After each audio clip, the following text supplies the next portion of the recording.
Opo, kuya. Diyan sa may basketball court. Pasensya na, medyo maskip kasi yung daan dito eh. Pero bibilisan ko lang naman, kuya. Sige, sige. Salamat. Aba, nakakotse ka na. May driver pa. Sige. Manong, tara. Tulungan ko na kayo.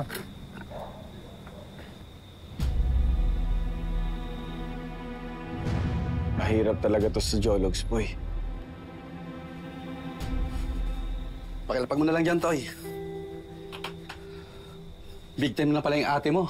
Ang swerte mo, Toy. Para ka nanalo sa loto. Di naman na mahalaga sa akin yun. Ang totoong panalo ko eh yung nakita ko ulit yung pamilya ko. Tsaka nung, may dumagdag pa yung cute kong pamangkin. Basta, Toy, magpakabait ka doon, ha? At sana lang, maalala mo pa ako. Nung naman, pwede ba kitang makalimutan? Laki-laki kaya ng utang na loob ko sa'yo. O paano?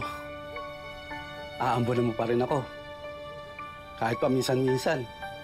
Hindi naman ako maselan eh. Kahit 500 lang, masaya na ako doon.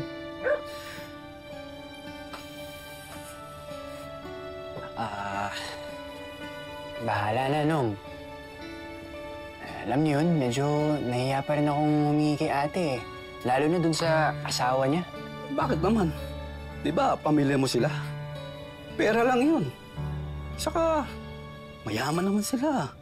Kahit na. Medyo asiwa pa ako dun sa asawa ni ate. Tsaka, pati na rin kay Amber.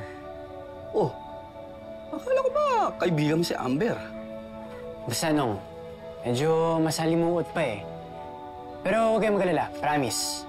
Basta naman meron ako, bibigyan ko kayo eh. Huwag kayong mag-alala.